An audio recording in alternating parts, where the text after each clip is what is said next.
సమయంలో ఈ రీతిగా నిలబెట్టిన యేసయ్యకు నా హృదయపూర్వక వందనాలు తెలియజేస్తున్నాను. సమయం ఇచ్చిన నాన్నగారికి హృదయపూర్వక వందనాలు. కూడి వచ్చిన మీ అందరికీ కూడా ప్రభు పేరట హృదయపూర్వక వందనాలు తెలియజేస్తున్నాను. దేవుని యొక్క మహాకృపను బట్టి ఈరోజు కూడా మనము దేవుని సన్నిధిలో ఈ రీతిగా ఉండగలిగాము అని అంటే అది కేవలము దేవుని కృప. ఆయన కృప లేకుండా క్షణమైనా సరే మనము బ్రతకలేం. మన జీవితాల్లో ప్రతి క్షణము ఆయన మూలముగానే ఆయన ద్వారానే జరుగుతుంది అన్న విషయాన్ని మనము జ్ఞాపకం పెట్టుకోవాలి. పరిశుద్ధ గ్రంథము నుండి రోమీలకు రాసినటువంటి పత్రిక 12వ అధ్యాయం 2వ వచనంలో గతించిన వారాన్ని మనం చదివాం. అందులో మొదటి భాగాన్ని మనం ధ్యానం చేసాం. ఈరోజు ప్రభు చిత్తమైతే 2వ భాగాన్ని కూడా మనం ధ్యానం చేద్దాం. రోమీలకు రాసినటువంటి పత్రిక 12వ అధ్యాయం 2వ వచనం. మీరు ఈ లోక మర్యాదను అనుసరింపక ఉత్తమమును అనుకూలమును సంపూర్ణమునయున్న దేవుని చిత్తమేదో పరీక్షించి తెలుసుకున్నట్లు మీ మనస్సు మారి నూతన మగుట వలన రూపాంతరము పొందిడి. చిన్న ప్రార్థన వాక్యం నిమిత్తం. ప్రేమగల మా తండ్రి, కృపగల మా దేవ, నీకు వేలాది స్తుతులు స్తోత్రములనైనా. ప్రభువా, గతించిన కాలమంతా మీ చల్లని రెక్కల చాటున మమ్మలను కాచి భద్రపరిచిన విధానాన్ని బట్టి స్తోత్రాలు చెల్లిస్తున్నాం ప్రభు. ఇంతవరకు పాటల ద్వారా నీ నామాన్ని స్తుతించాం, నిన్ను కీర్తించాం ప్రభువా. నీ వాక్యం కోసం ఎదురు చూస్తున్నాం. మీరు మాట్లాడండి ప్రభువా. నా నోటి బూరగా మీరుండి నాతో, మాతో, మా అందరితో మీరు మాట్లాడమని ప్రార్థిస్తున్నాం. మీరు మాట్లాడుతుండగా వినగలిగే చెవులు, గ్రహించే మనస్సు, దాని ప్రకారంగా జీవించగలిగే జీవితాలు మాకు అందరికీ దయచేయమని ప్రార్థిస్తూ నజరేయుడని యేసుక్రీస్తు నామములో అడిగి వేడుకుని ప్రార్థిస్తున్నాము తండ్రి, ఆమేన్. దేవుని యొక్క ఉద్దేశం ఏంటి అని అంటే, మనము ఈ లోక మర్యాదను అనుసరించకూడదు. ఎందుకనంటే మనము లోకస్తులము కాదు. లోకంలోనే ఉన్నాం కానీ లోకస్తులము కాదు. మనము పరలోక సంబంధులం, దేవుని సంబంధులం, దేవుని కుమారులం, దేవుని కుమార్తెలం. మనము దేవుని కుమారులము, దేవుని కుమార్తెలము అయినందున ఈ లోక మర్యాదను మనము అనుసరించకూడదు. ఈ లోక మర్యాదను అనుసరించకుండా ఏమని చెప్తున్నాడు అని అంటే, ఉత్తమమైనది ఏంటి పరీక్షించి తెలుసుకునే దానిని అనుసరించండి అంటున్నాడు. అనుకూలమైనది అనగా దేవునికి అనుకూలమైనది, దేవుని మందిరానికి అనుకూలమైనది ఏదో పరీక్షించి దానిని అనుసరించండి అంటున్నాడు. సంపూర్ణమైనది ఏదో పరీక్షించి సంపూర్ణమైన వాటిని చేయడం కోసం ప్రయాసపడండి. వాటిని పరీక్షించి తెలుసుకుని నడుచుకోండి. అలా తెలుసుకోవడానికి, అలా అనుసరించడానికి మన మనస్సులను మార్చుకోవాలి. మన మనస్సులను మార్చుకుని రూపాంతరము పొందాలి. దేవునికి స్తోత్రం. అది దేవుని ఉద్దేశం, దేవుని అభిష్టం అది. కాబట్టి గతించిన వారాన మనము ఏది ఉత్తమమైనదో తెలుసుకున్నాం, పరీక్షించి తెలుసుకున్నాం. ఈ లోకంలో ఉత్తమమైనది ఏమిటి, మనకంటూ ఏదైనా ఉత్తమమైనది ఉన్నదా అని ఆలోచన చేస్తే, యెహోవా ఉత్తముడని రుచి చూచి తెలుసుకోండి అని అన్నాడు. ఇక ఆయనకు మించిన ఉత్తముడు ఈ లోకంలో లేడు. ఈ లోకంలోనే కాదు, ఏ లోకంలో కూడా లేడు. కాబట్టి ఆయన ఉత్తమమైన వాడు. కాబట్టి ఆయన చెప్పే ప్రతి మాట కూడా ఉత్తమమైనదే అంటున్నాడు. అంటూ మీకా గ్రంథంలో మనం చూసాం, ఓ మనుషుడా, ఏది ఉత్తమమో నీకు తెలియచేయబడింది. న్యాయముగా నడుచుకునుట, కనికరమును ప్రేమించుట, తర్వాత దీన మనస్సు కలిగి ప్రవర్తించుట, నీ దేవుని ఎదుట ప్రవర్తించుట, ఇంతే కదా నీ దేవుడని యెహోవా నిన్ను అడుగుచున్నాడు. ఇది ఇస్తే మనము చాలు.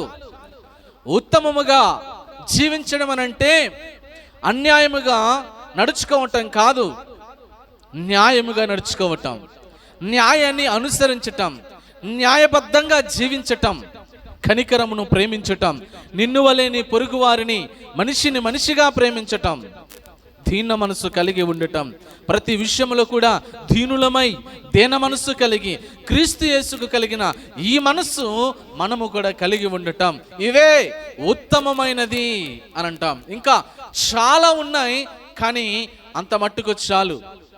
ఒక విషయం జ్ఞాపకం చేసి ముందుకు వెళ్ళిపోతాను.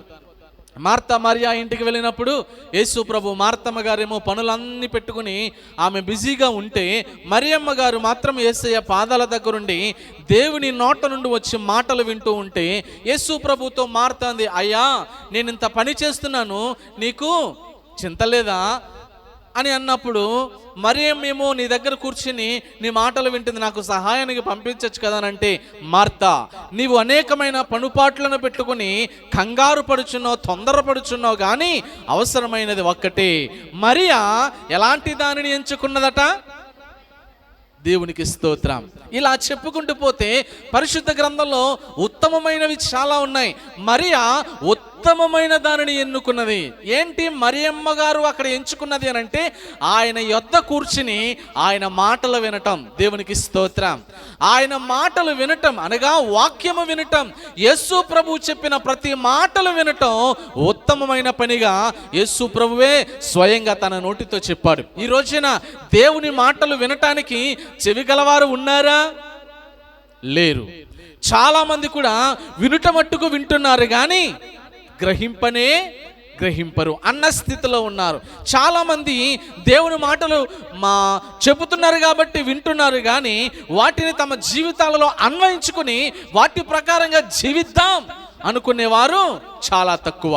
అందుకనే దేవుని వాక్యం ఏమని సెలవిస్తుంది, మరియమ్మ గారు ఉత్తమమైన దానిని ఎన్నుకున్నది. ఏమిటి అనంటే, దేవుని ఎదుట కూర్చుని ఆయన పాదాల యొద్ద కూర్చుని ఆయన మాటలు వినటం ఉత్తమమైన పని. ఇలాంటి ఉత్తమమైన పని చేయటానికి ఎంతమంది వస్తున్నారండి దేవుని మందిరాలకు? ఒక్క ఆదివారం మాత్రమే నిండిపోతుంది మందిరం, మిగిలిన అన్ని రోజుల్లో అంతే. అందుకనే దేవుడు అంటున్నాడు, ఓ మనుషుడా, ఏది ఉత్తమమో దానిని తెలుసుకుని అనుసరించు. దేవుని వాక్యం వినటం ఉత్తమం. ఎందుకో తెలుసా? యెహోవా మాట మనలను బ్రతికిస్తుంది. దేవుని మాట మనకు జీవాన్ని ఇస్తుంది. యెహోవా మాట మనకు స్వస్థతను అనుగ్రహిస్తుంది, మనకు బలాన్ని ఇస్తుంది, ఆదరణ కలుగజేస్తుంది, హృదయంలో నెమ్మదిని ఇస్తుంది, పగిలిన గుండెకు ఓదార్పునిస్తుంది. దేవునికి స్తోత్రం. ఆయన మాటి మన త్రోవలకు వెలుగు, మన మార్గములో దీపమై మనకి మార్గాన్ని చూపిస్తుంది. ఆయన మాట్లాడకపోతే మనం ఈ లోకంలో బ్రతుకలేం. ఆయన మాట గనుక మనకు లేకపోతే, ఆయన స్వరం గనుక మనకు వినబడకపోతే మనకి ఈ లోకంలో బ్రతుకనేదే లేదు. అందుకనే దేవుని మాట వినటం అనేది ఉత్తమమైన పని. ఇక రెండవదిగా మనము ఆలోచన చేస్తే, ఏది అనుకూలమైనదో దానిని పరీక్షించి తెలుసుకోండి అని అంటున్నాడు. అనుకూలమైనటువంటి వాటిని మనము చేయాలి. ఎవరికి అనుకూలమైనవి? మనుషులకు అనుకూలంగా ఉన్నవా? నీకు అనుకూలంగా ఉన్నదా? సమాజానికి అనుకూలంగా ఉన్నవా? ఎవరికి అనుకూలంగా ఉన్న వాటిని చేయాలి అని అంటున్నాడంటే, దేవునికిని దేవుని మందిరానికి అనుకూలముగా ఉన్న పనులను మాత్రమే చేయాలి మనం. ఎందుకనంటే మనం ఏ సంబంధులం? ఎవరి సంబంధులం? దేవుని సంబంధులం. మనము లోకంలోనే ఉంటున్నాం, కానీ లోక సంబంధులము కాకూడదు. అందుకని దేవునికి ఏదైతే అనుకూలంగా ఉంటుందో, దేవుని దృష్టికి ఏ పనులైతే అనుకూలంగా ఉంటాయో ఆయన దృష్టికి అనుకూలమైన వాటినే మనము చేయాలి కానీ మన దృష్టికి అనుకూలమైన వాటిని చేయకూడదు. ఒకవేళ మన దృష్టికి అనుకూలమైనవి చేస్తే అవి మనలను చివరికి నాశనానికి నడిపిస్తాయి, మరణానికి నడిపిస్తాయి, భయంకరమైన బాధల్లోనికి నెట్టేస్తాయి. అందుకని దేవుని బిడ్డలుగా జీవిస్తున్న మనము ఎవరికి అనుకూలమైన వాటిని చేస్తున్నాం? పౌలు భక్తుడు అంటాడు, నేను మనుషులను సంతోషపెట్టి వారమైతిమా? అలా ఉండకూడదు.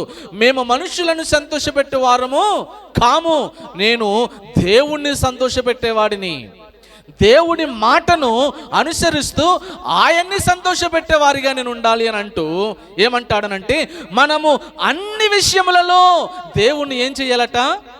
సంతోషపెట్టాలి. మనుషులను సంతోషపెట్టడానికి మన పనులు ఉండకూడదండి.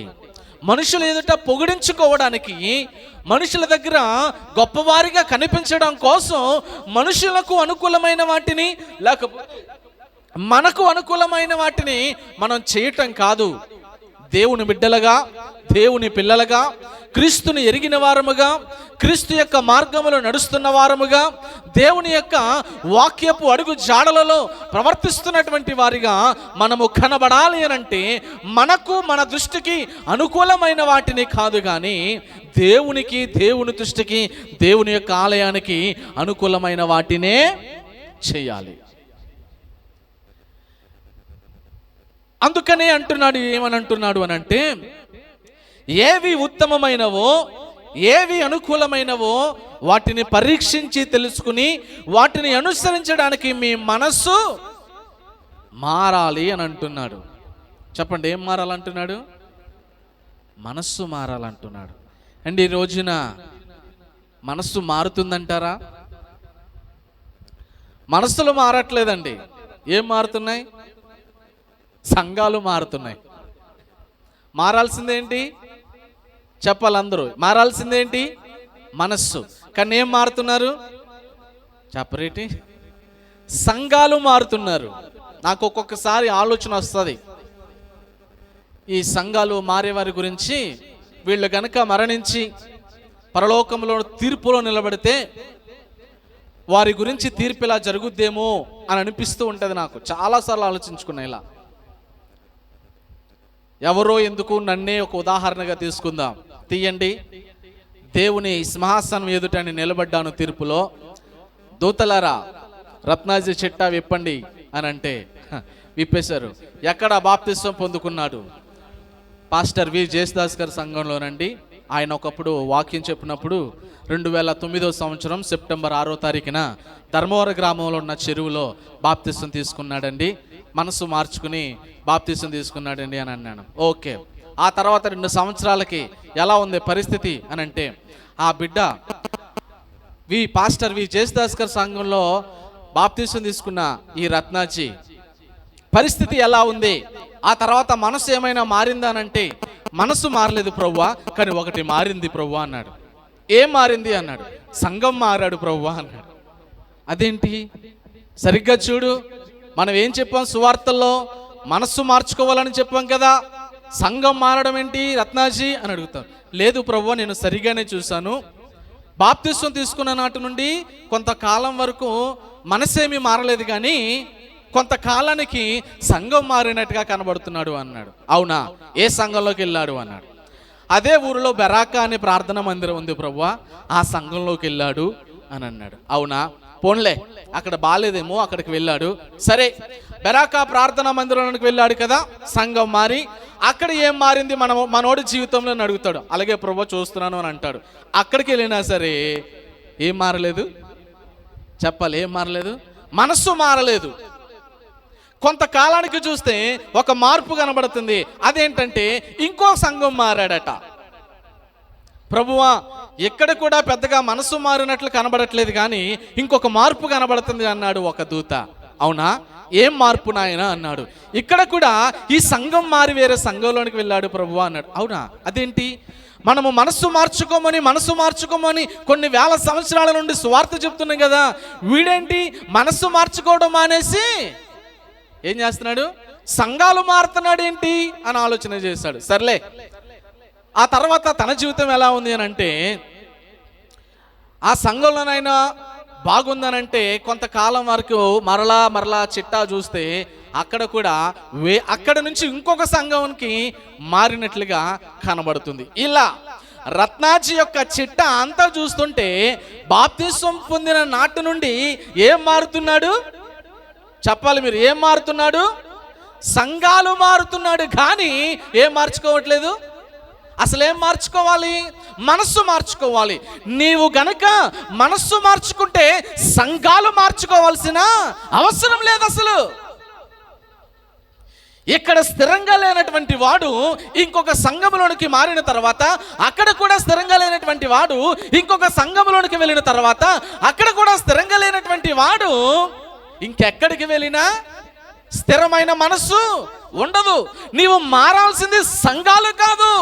ఈ సంఘములో ఉన్న అదే పరిశుద్ధ గ్రంథంలో ఉన్న వాక్యం, వేరే సంఘములోనికి వెళ్ళిన అదే పరిశుద్ధ గ్రంథంలో ఉన్న వాక్యం, ఆ వాక్యము ఒకటే.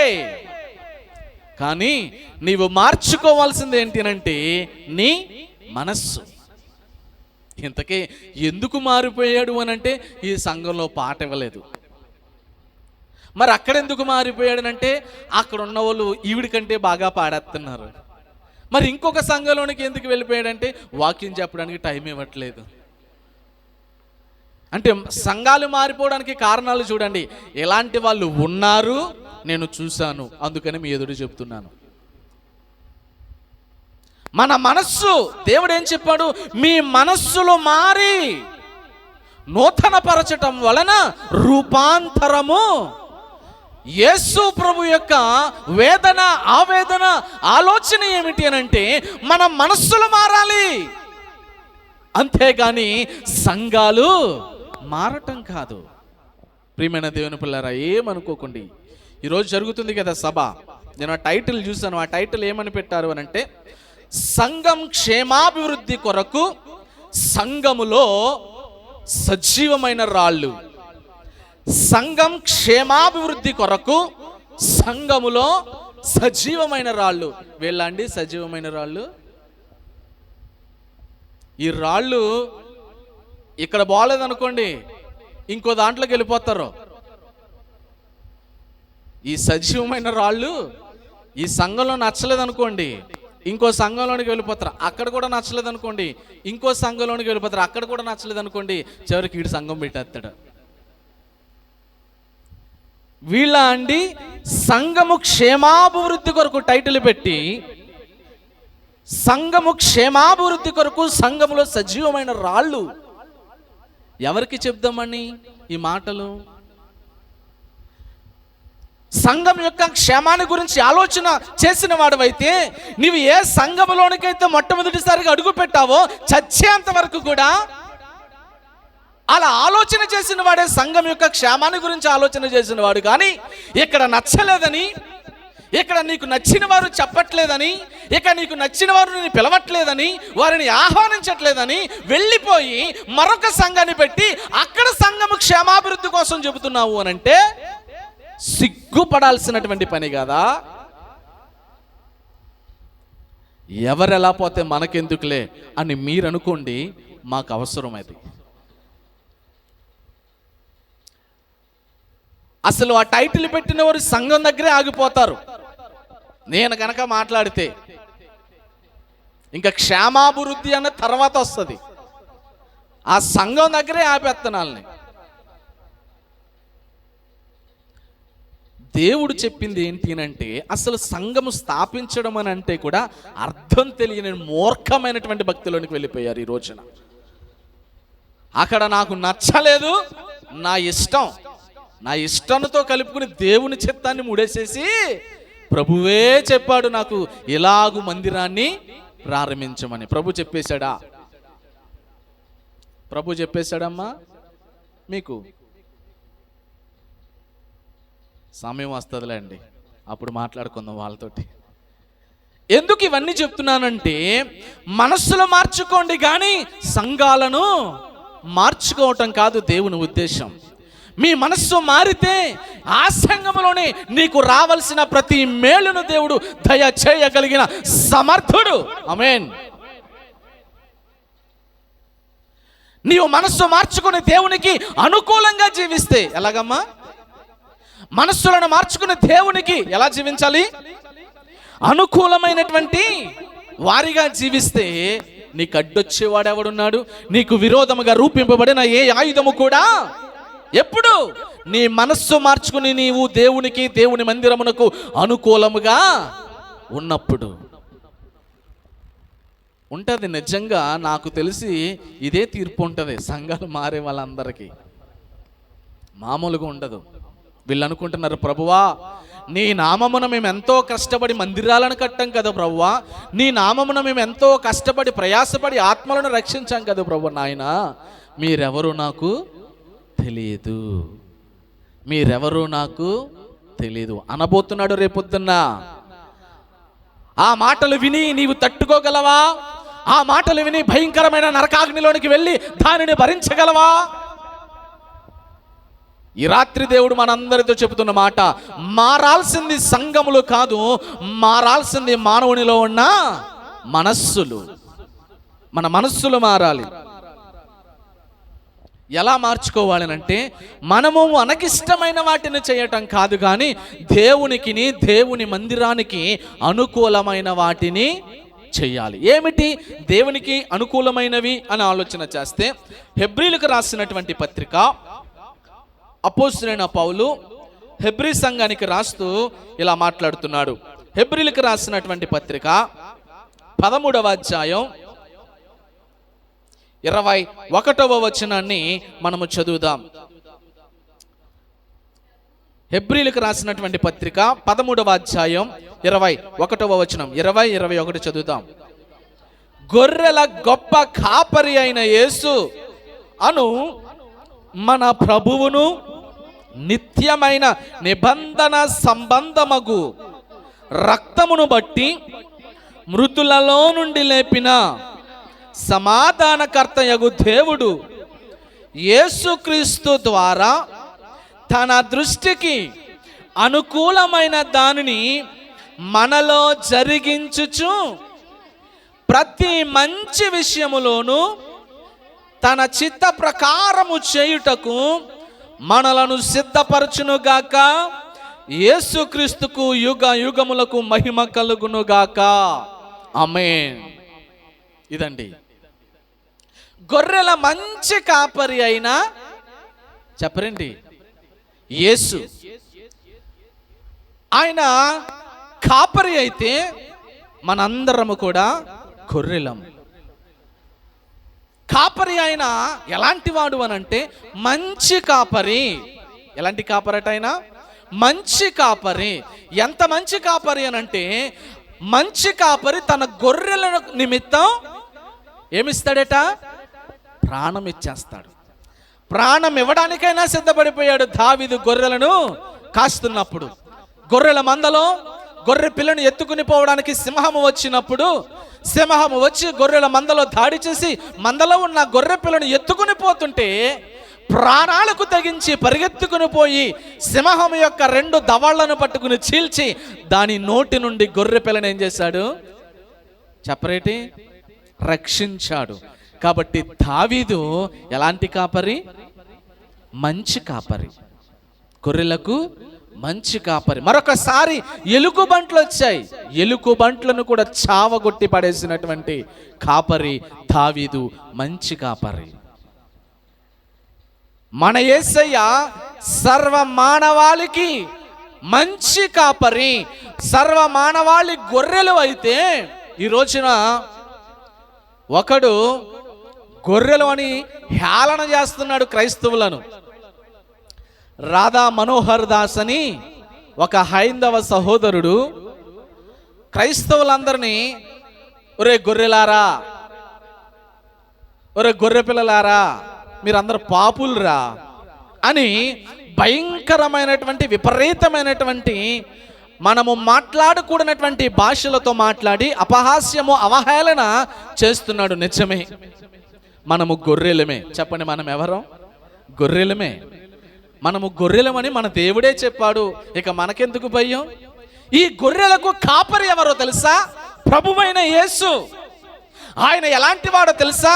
తన గొర్రెలను పాడు చేయడానికి తోడేళ్ళు వచ్చినా, గుంట నక్కలు వచ్చినా, సింహము వచ్చినా, ఎలాంటి ప్రమాదకరమైన జంతువులు వచ్చినా, క్రూర మృగాలు వచ్చినా వారి బారిన పడకుండా కాపాడి సంరక్షించి వారిని చితక త్రొక్కగల సమర్థుడు. అయినా తొక్కట్లేదు. ఎందుకో తెలుసా? కొంచెం టైం పెట్టాడు, కొంచెము టైం పెట్టాడు. ఆయన తలుచుకుంటే ఆకాశానికి ఆజ్ఞ ఇస్తే, వాతావరణానికి ఆజ్ఞ ఇస్తే, సముద్రానికి ఆజ్ఞ ఇస్తే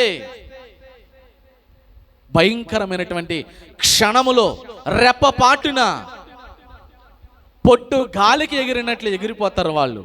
కానీ దేవుడు, మన దేవుడు ఎంత మంచివాడు అనంటే, అన్యాయం చేసేవాడిని ఇంకా చేయనివ్వండి, పగ తీర్చుకోవటం నా పని. ప్రతి దానికి ఏముంది?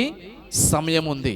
చావటానికి, కొట్టడానికి, తిట్టడానికి, నవ్వడానికి, పుట్టడానికి, చేసిన తప్పుకు శిక్ష విధించడానికి, ఫర్ ఎవ్రీథింగ్ టైం ఉంది, సమయం ఉంది. మీ పని మీరు చేసుకోండి అని దేవుడు మనకి దీర్ఘశాంతమును అనుగ్రహించాడు. కాబట్టి ఈరోజు అలాంటి వారు ఉన్నారు. ప్రియమైన దేవుని పిల్లలారా, గొర్రెలకు మంచి కాపరి అయిన యేసు మన ప్రభువును నిత్యమైన నిబంధన సంబంధమగు రక్తమును బట్టి మృతులలో నుండి లేపిన సమాధానకర్తయగు దేవుడు. మన దేవుడు సమాధానకర్తయగు దేవుడు. ఏం చేస్తాడంటే ఈయన మనకి యేసుక్రీస్తు ద్వారా తన దృష్టికి అనుకూలమైన దానిని మనలో జరిగిస్తున్నాడు. ప్రభువైనటువంటి యేసుక్రీస్తు ద్వారానే దేవుని దృష్టికి, తండ్రి అయినటువంటి దేవుని దృష్టికి అనుకూలమైన వాటిని మనలో జరిగిస్తున్నాడండి. ఈ రోజున దేవునికి, దేవుని దృష్టికి, దేవుని మందిరానికి అనుకూలమైన వాటిని మనలో జరిగించేది ఎవరు అనంటే మన దేవుడు. దేవునికి మీరు అవకాశం ఇస్తున్నారా? ప్రభువా, మీరు కలగజేసుకోండి ప్రభువా, నా జీవితంలో మీ దృష్టికి అనుకూలమైన వాటిని నేను జరిగించటానికి నాకు సహాయం చేయండి అని దేవునికి అవకాశం ఇస్తున్నారా? ఈ రోజున దేవుణ్ణి పక్కన పెట్టి, దేవుని వాక్యాన్ని పక్కన పెట్టి, వాళ్ళ ఇష్టానుసారముగా తమ తమ హృదయాలోచన చొప్పున వారికి నచ్చినట్లుగా ప్రవర్తిస్తున్నటువంటి పరిస్థితులను మనం ఆలోచన చేసినప్పుడు ఎంతో భయంకరమైన, ఘోరమైన స్థితిలోనికి వెళ్ళిపోతున్నటువంటి జీవితాలను మనము చూస్తూ ఉన్నాం. ఎందుకో తెలుసా? వారి మనోనేత్రాలు ఇంకా మూసుకుని ఉండటం వలన. కానీ మనమైతే దేవుని ఎరిగిన వారము కనుక ఆయన దృష్టికి అనుకూలమైన వాటిని మనలో జరిగించడానికి మన దేవునికి మనం అవకాశం ఇవ్వాలి. ఆయన బలవంతముగా కలుగ చేసుకునే దేవుడు కాదు. నీకు ఇష్టము లేకుండా నీలోనికి వచ్చే దేవుడు కాదు. ఆయన హృదయం అనే తలుపు వద్ద నుండి ఏం చేస్తున్నాడు? తడుతున్నాడు. నీవు తీస్తే, ప్రభువా నా హృదయంలోనికి రండి, నాలో నీ దృష్టికి అనుకూలమైన వాటిని జరిగించండి అని నీవు నీ హృదయం అనే తలుపును తెరిస్తే ఆయన వస్తాడు. కానీ బలవంతంగా తలుపులను తన్నుకుని వచ్చే దేవుడు కాదు. అలా వస్తే మనం ఎప్పుడో మసైపోయే వాళ్ళం. తన దృష్టికి అనుకూలమైన ప్రతి దానిని జరిగించుచు ప్రతి మంచి విషయములోనూ తన చిత్త ప్రకారము చేయుటకు మనలను ఏంటంట సిద్ధపరుస్తున్నాడట. ప్రతి మంచి కార్యం. ఎలాంటి కార్యం అన్నాడు? ప్రతి మంచి కార్యం మనం చెయ్యాలి. కొన్ని మంచి పనులే కాదు, ఎన్నంట మంచి పనులు. ప్రతి మంచి కార్యం మనము చేయటానికి దేవుడు మనలను సిద్ధపరచును గాక.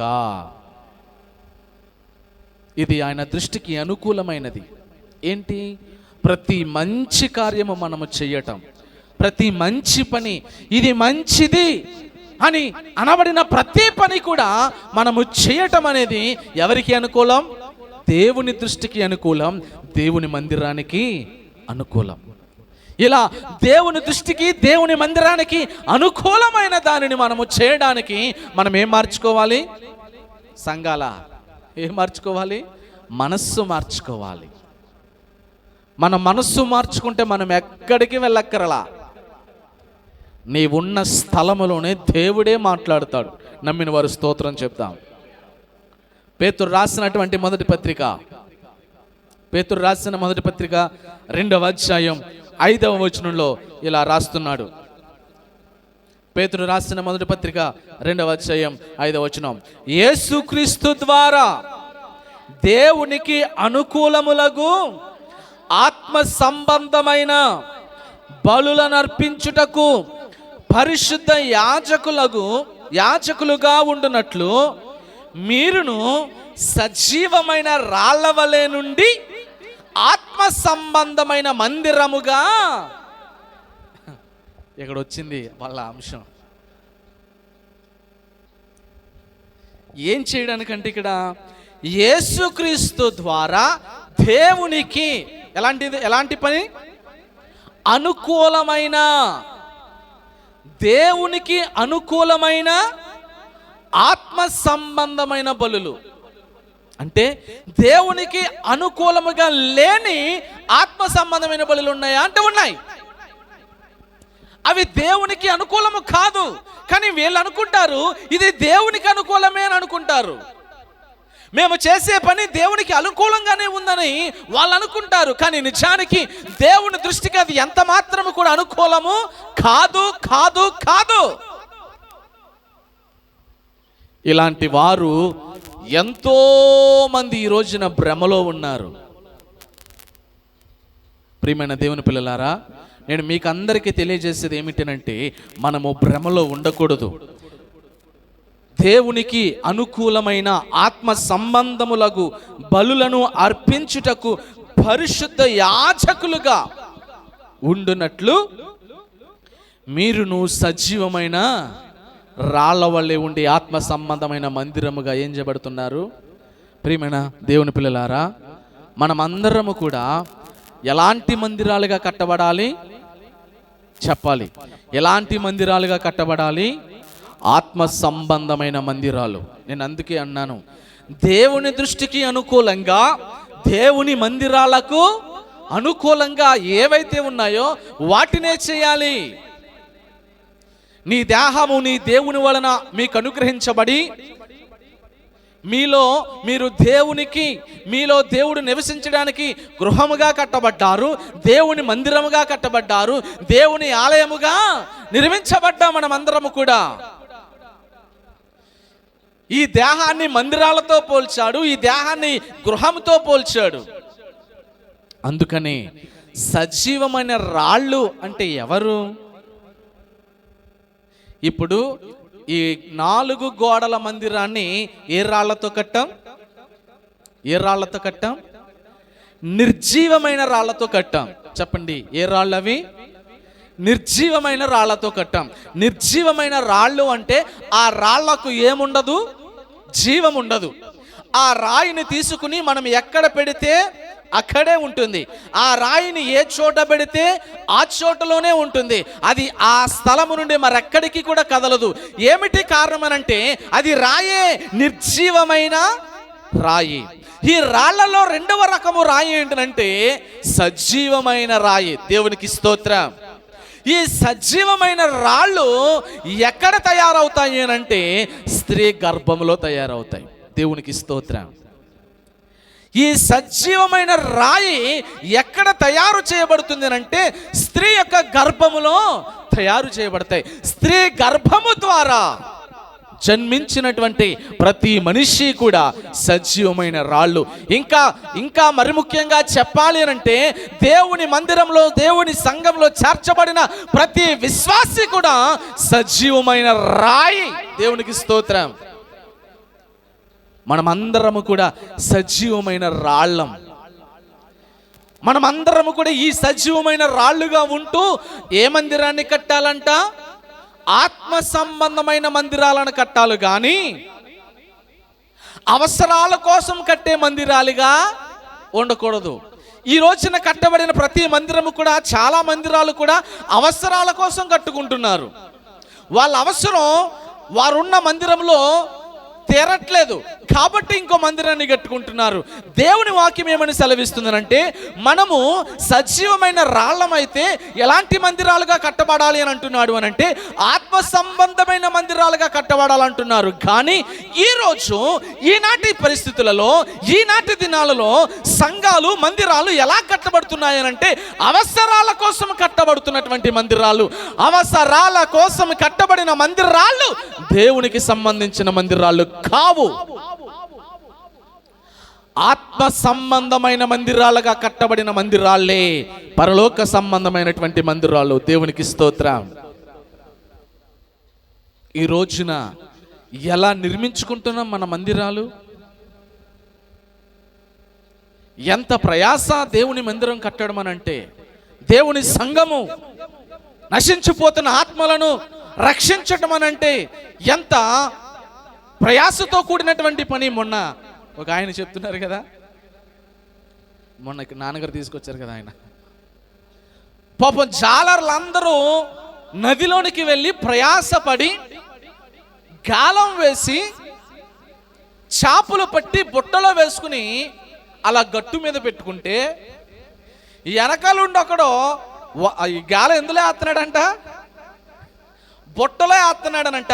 ఆ బుట్ట మందిరం అయితే, ఆ బుట్టలో ఉన్న చేపలు ఏదో ఒక సేవకుని ద్వారా సంపాదించబడిన ఆత్మలైతే, బయటోడు ఒకడో లేకపోతే ఆ సంఘంలో ఉన్నవాడు ఒకడో బయటకు వెళ్ళిపోయి గాలం కొనేసుకుని, అంటే వాక్యం బైబిల్ కొనేసుకుని దానికి ఎరేసేసి, ఎర ఏంటి ఆయన చెప్పాడు, భోజనాలు పెడతాం, డబ్బులు ఎత్తాం, బట్టలు ఎత్తాం, సూట్ ఎత్తాం, బూట్ ఎత్తాం, సైకిల్ ఎత్తాం, బ్యాగ్ ఎత్తాం అని ఎర్ర పెట్టి ఆ గాలానికి ఆ బుట్టలో వేస్తున్నాడంట. ఏంటమ్మా ఎందులో వేస్తున్నాడు గాలం? బుట్టలో. బుట్ట అంటే మందిరం. బుట్టలో ఏమున్నాయి? చేపలు ఉన్నాయి. చేపలంటే మందిరాల్లో ఉన్న విశ్వాసులు. ఇప్పుడు ఎవరికైనా సైకిల్ అవసరం ఉందనుకో, మేము ఇస్తాం వచ్చాయి, అక్కడ బాగుంటలేదంట కదా, మీకు ఏమైనా లోటు ఉందంటే, అదే అయ్యగారు పనికి వెళ్తాకే ఇబ్బందిగా ఉంటుంది, సైకిల్ కొనుక్కుందాం అనుకుంటున్నాం. ఇది ఇప్పుడే కట్ అయిపోతుంది, లాగదు అందులోకి. సైకిల్ కొనుక్కోవాలనుకుంటున్నాం అని అంటే, సైకిలా నేను ఇస్తాను కదా మీరు రండి అని ఈ సైకిల్ అనే ఎర్రబెట్టి ఆ బుట్టలో ఉన్న చేపలకి గాలం వేస్తే, కన్నులు మూసుకుపోయినటువంటి వారు ఎర్ర కోసం, ఆ చిన్నపాటి ఎర్ర కోసం వారు ఆత్మీయ జీవితాలను పాడు చేసుకుంటున్నారు. నష్టపోతారు. జాగ్రత్త, నష్టపోతారు ఖచ్చితంగా. ఈ రోజుకి, ఈనాటికి ఈ మనుషులకు అది సంతోషంగా, ఆనందంగా, సంతోషకరమైనటువంటి పరిస్థితులుగా కనబడొచ్చేమో కానీ, ఒకానొక రోజు రాబోతుంది. ఆ రోజు క్రీస్తు న్యాయ సింహాసనం ఎదుట నిలబడబోతున్నాం. ఆ రోజున సర్వలోక సకల పరిశుద్ధుల ఎదుట, కోటాను కోట్ల దేవదూతల ఎదుట, నిత్య న్యాయాధిపతి అయినటువంటి యేసుక్రీస్తు ఎదుట తల దించుకుని నిలబడే పరిస్థితి రాబోతుంది. జాగ్రత్త, జాగ్రత్త, జాగ్రత్త. ఏం చేస్తున్నాం? ఎలాంటి మందిరాలు కడుతున్నాం? సజీవమైన రాళ్ల వల్లే ఉండి ఆత్మ సంబంధమైన మందిరాలను కట్టుకోండి. ఉందా అండి రోజున మందిరాలలో ఆత్మీయత? ఈ ఆత్మీయత లేకపోవటం వల్లనే వీధికొక మందిరం వచ్చింది. ఈరోజు మీకు ఇంకో విషయం చెప్తున్నాను, గుర్తుపెట్టుకోండి. రేపు రాబోయే రోజుల్లో ఇంటికొక మందిరం నాన్నగారు. ఎందుకంటే మా ఇంట్లో నేను వాక్యం చెప్పగలను కదా, నేను మందిరం పెట్టేస్తాను. ఇప్పుడు ఆంటీ ఉంది, ఆంటీ కూడా వాక్యం చెప్తుంది, ఆంటీ ఒక మందిరం పెట్టేస్తుంది. రేపొద్దుట మొత్తం మా అత్త కూడా ఏంటంటే, రత్నాశిగాడేనా మేము చెప్పలేమా అని వాక్యం చదివేసి, పిల్లయ్ దా ఆడి దగ్గరికి వెళ్ళాలంటే, రే రవి కూర్చో, కోడలు తీసుకురా, కూర్చోబెట్టు అని కూర్చోబెట్టేసి ఆవిడ సంఘం పెట్టేది. ఇలాగా ఇంటింటికి సువార్త. ఆనాడు మన పితరులు చేసినటువంటి ఇంటింటి సువార్త ఈ రోజున జరుగుతుంది అని కళ్ళబొల్లి కబుర్లు చెప్పి ఇంటికో సంఘానికి పెట్టే రోజులు వస్తున్నాయి. అవసరమా అండి అవి? అవసరమైన పనులా? ఆత్మీయమైన పనులైనా? ఆత్మ సంబంధమైన మందిరాలుగా కట్టబడి చేసే పనులైనా అవి? కాదు, కాదు, కాదు. ప్రియమైన దేవుని పిల్లలారా, మీ పై అధికారులు, మీ పై నాయకులు, మీ పైన నాయకత్వం వహిస్తున్నటువంటి వారు ముష్కరులైనా సరే వారికి లోబడి ఉండండి అని ఉంటుంది దేవుని వాక్యం. దేవునికి స్తోత్రం. దేవుడే నిన్ను నన్ను మన నాయకులకు ఒకవేళ ముష్కరులైతే, ఒకవేళ అన్యాయస్తులైతే, ఒకవేళ చెడ్డవారైతే వారికి మీరు లోబడండి, వారి సంగతి నేను చూసుకుంటానని దేవుడే చెప్పినప్పుడు మీకేంటి బాధ? రత్నజిగడా ఆడు చెప్తాడు అంతే, చెడు మీకేంటి అని దేవుడు అడిగాడు అనుకోండి, ప్రభువా ఆడు చెప్పుతున్న స్థలంలో ఉండలేకపోయాను ప్రభు, బాధేసేసి మారిపోయాను ప్రభు అంటే, మరి అక్కడ మారావా? అక్కడ కూడా ఏమీ లేదు, మార్పు లేదు. అక్కడ కూడా మార్పు లేకపోగా ఇంకొక సంఘంలోనికి మారిపోయా. టాపిక్ అంతా ఎలా ఉందంటే సంఘాలు మారటం మీదే ఉంటుంది, కానీ కాన్సెప్ట్ మనస్సులు మార్చుకోవాలని ఒక్క చిన్న తలంపు. నా మనస్సు మార్చుకుంటే ఎలా ఉంటుంది? మనస్సు మార్చుకుని అడ్జస్ట్ అయిపోతే ఎలా ఉంటుంది? ఏమండి, ఈ లోకానికి పరిశుద్ధుడైన దేవునికి ఏమైనా పొత్తున్నదా అండి? ఈ లోకమంతా పాపభూయిష్టమైన లోకం, దేవుడు అడ్జస్ట్ అవ్వలేదా? యేసు ప్రభు నరాల్లో కూడా పరిశుద్ధతే, అరికాలు మొదలుకొని నడినెత్తి వరకు కూడా పరిశుద్ధతే, విపరీతమైన పరిశుద్ధత ఆయనలో. అలాంటి పరిశుద్ధుడే పాపభూయిష్టమైన లోకంలోనికి వచ్చి అడ్జస్ట్ అయిపోతూ తన్ను తాను తగ్గించుకుంటూ బ్రతికేస్తే ఇక మనకేంటండి ఇబ్బంది? మనకేంటి ఇబ్బంది? అందుకే అన్నాడు, క్రీస్తు యేసుకు కలిగిన ఈ మనస్సు, ఏ మనస్సు? అడ్జస్ట్ అవ్వండి అమ్మా, సర్దుకుంటే అంతా సమాధానమే అవుతుంది. దేవునికి స్తోత్రం. లేకపోతే దేవుడు కన్నెర్ర చేస్తే ఆనాటి దినాలలో వాళ్ళు ఉండేవారా?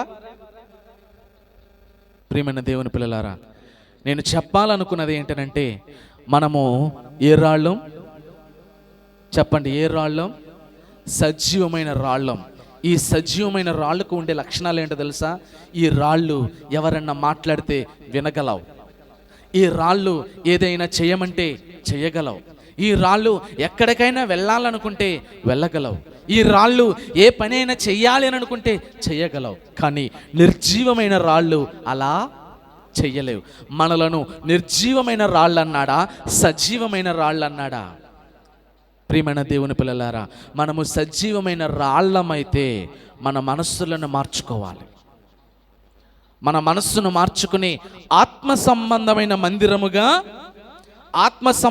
మందిరముగా కట్టబడాలి. చివరికి ఒక మాట చూపించి నేను ముగిస్తాను. తిమోతికి రాసినటువంటి మొదటి పత్రిక 2వ అధ్యాయం, తిమోతికి రాసిన మొదటి పత్రిక 2వ అధ్యాయం మొదటి నుంచి ఇలా రాస్తున్నాడు. మనము సంపూర్ణ భక్తియు మాన్యతయు కలిగి నెమ్మదిగాను సుఖముగాను బ్రతుకు నిమిత్తము అన్నిటికంటే ముఖ్యముగా మనుషులందరి కొరకును, రాజుల కొరకును, అధికారులందరి కొరకును విజ్ఞాపనములను, ప్రార్థనలను, యాచనలను, కృతజ్ఞతాస్తుతులను చేయవలెనని హెచ్చరిస్తున్నాను. 3వ వచనం, ఇది మంచిదియు మన రక్షకుడగు దేవుని దృష్టికి, దేవునికి స్తోత్రం చెప్పండి. ఇది ఏంటంటమ్మా? ఎలాంటి పని అంటే ఇది మంచి పని. అంత మాత్రమే కాదు, ఇది మన రక్షకుడున్నాడే. ఎవరా రక్షకుడు? ప్రభువైన యేసుక్రీస్తు. ఆయన దృష్టికంట ఎలాంటిదంట? అనుకూలమైనది. దేవునికి స్తోత్రం. ఆయన దృష్టికి అనుకూలమైనది ఏమిటనంటే మనము సంపూర్ణ భక్తి చేయాలి. ఎలాంటి భక్తి అమ్మా? భక్తిహీనత ఉండకూడదు, భక్తిలో లోపం ఉండకూడదు, భక్తిలో హీనత లోపించకూడదు, సంపూర్ణ భక్తి అయి ఉండాలి. అంత మాత్రమే కాదు, మనము ఈ లోకంలో నెమ్మది ఉందా? ఈ రోజున నెమ్మది లేదు అనంటే మనలో ఏదో ఒక లోపం ఉందనే. నెమ్మది లేదు అనంటే మనము చేసే పని దేవుని దృష్టికి అనుకూలముగా లేదని అర్థం. నీలో, నీ కుటుంబంలో, నీ జీవితంలో, నీ బ్రతుకులో నెమ్మది లేదు అనంటే ఒక్కటే కారణం, నీవు దేవుని దృష్టికి అనుకూలమైన దానిని చెయ్యట్లేదు అని ఆలోచన చేసుకో. ఏ పరిస్థితిలో మనము పడిపోతున్నామో, ఏ పరిస్థితిలో దిగజారిపోతున్నామో, ఏ పరిస్థితిలో మనము అణగారిపోతున్నామో, ఆ పరిస్థితులను జ్ఞాపకము తెచ్చుకొని ప్రభు పాదాల చెంతకు వచ్చి ఆయన దృష్టికి అనుకూలమైన దానిని చేద్దాం, నెమ్మది పొందుదాం. ప్రియమైన దేవుని పిల్లలారా, నెమ్మదిగా సుఖముగా బ్రతకాలి అని అంటే మనుషులందరి కొరకు, అధికారులందరి కొరకు, రాజులందరి కొరకు ప్రార్థన చేస్తున్నాం. ప్రార్థన చేస్తున్నారా? అందరూ ఓట్లేసారు కదా, ఎవరికి వేసారని అడగనులేండి. ఓట్లేసిన తర్వాత చేయాల్సిన పని ఏంటి? అకార్డింగ్ టు దిస్ వర్డ్, ఈ వాక్యం ప్రకారం ఇప్పుడు మనం చేయాల్సిన పని ఏంటి? ఇదే రావాలి, ఇదే రావాలి అని కాదు ప్రార్థన. మనకు జ్ఞానము వివేచన కలిగి ఎవరైతే సమయోచితమైనటువంటి జ్ఞానము చేత రాష్ట్రాన్ని పరిపాలించగలరో వారిని అధికారులుగా నియమించమని ఏం చేయాలమ్మా? అధికారుల నిమిత్తం ఏం చేయాలి? ప్రార్థన చేయాలి. ఇలా ప్రార్థన చేయటం మన రక్షకుడకు యేసుక్రీస్తు దృష్టికి ఎలాంటిదంట? అనుకూలమైనది. అనుకూలమైనది. ఇలా అనుకూలమైన దానిని చేయటం కోసం మనం ఏం మార్చుకోవాలి? సంఘాల, చెప్పండి, ఏం మార్చుకోవాలమ్మా? సంఘాల కాదు, సంఘాలు కాదు మార్చుకోవాల్సింది. నీ మనస్సు మార్చగలిగితే, మన మనస్సులను మనము మార్చుకోగలిగితే, నీవు ఎక్కడున్నా సరే నీవు దీవించబడతావు, ఆశీర్వదించబడతావు, నిత్య రాజ్యములోనికి అడుగు పెడతావు. అందును బట్టి ఈ లోకంలో దేవుని దృష్టికి అనుకూలమైన వాటిని చేద్దాం, దేవుని దృష్టికి అనుకూలమైన వాటిని చేస్తూ నడుద్దాం, పరలోక రాజ్యములోనికి చేరుదాం. దేవుడి మాటలు మన వెనికిడిలో దీవించి ఆశీర్వదించునుగాక. కళ్ళు మూసుకోండి, ప్రార్థన చేసుకుందాం.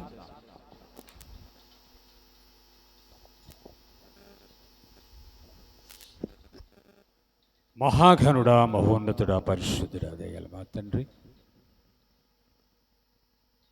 ఇంతవరకు మీ మాటలు విన్నాము ప్రభా.